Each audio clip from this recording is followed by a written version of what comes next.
You can go. Okay, just wait for me. I'll call you back. Wait for me. Why are you dressed like this? What is it? Why not I dress like this? No, why not I dress like this? Here now, here now, Benny down here. You know the Seraphic, the Zion ministry. The Zion ministry, Zion ministry of Ebuka, evangelist prophet Ebukobi. Yes. Nande on Ngor-okpala. Emune here now, pop. Soccer. Wait. I got caught, I got caught with you. Match. Football match. Of football people. Football match between Oyster FC and Seraphic FC of Zion Ministry, Lagos. It's everywhere now. Okay, be there on 26th. I name on 26th August. Monday. 26th of right, 5 p.m. Yes. Football match. Ngor-okpala. Nando Zion Ministry. Yes. How are you? Zion, we fly. Zion, we fly. Zion, we fly. Zion. So, let me go. Why are you dressed like this? How are you? I wouldn't get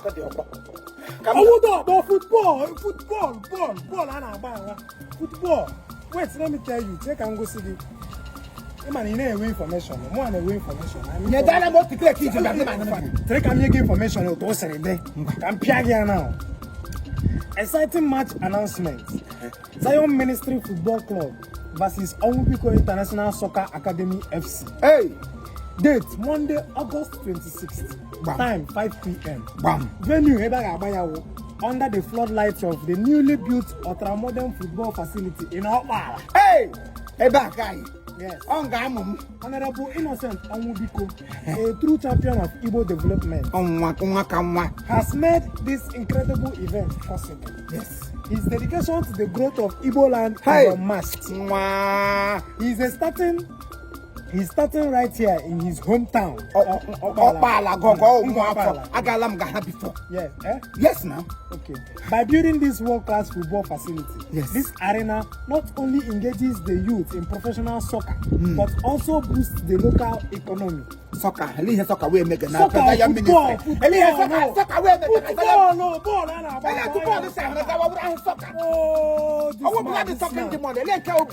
Listen, you don't know. Listen and know.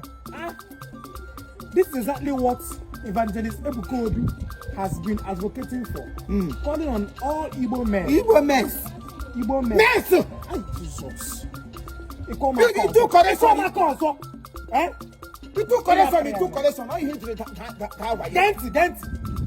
Calling on all Igbo men to invest at least a quarter of their offshore wealth back into Igbo land. Yes. This match is more than just a game. It's powerful statement of unity and progress. And tranquility.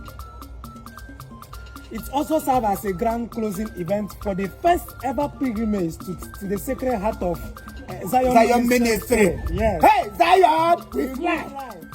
We hear Onyo asa akurulo ya kweboshi. Yes. Gewuru dibia na ugwausa. Gewuru philosophy na kafanchai. Gi no US, in America, in Dubai, in London, but you have no investment at home. You are eventless. Yes. You will invest. So until you come home and prove to us that yes, you are a bona fide son of the land. Son of the land.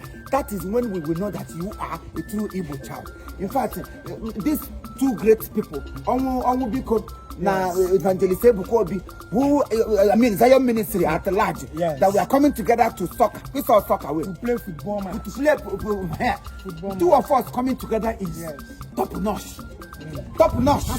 Join us in this convention as the community of Ngor-okpala warmly welcomes Zion Ministry FC to their ground.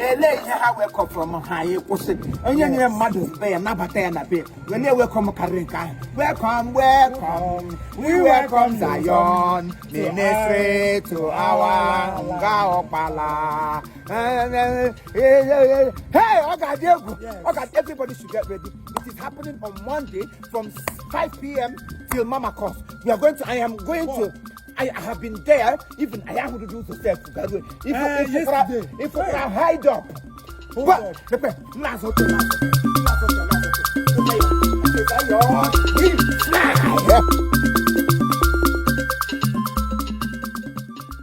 Zion, we move.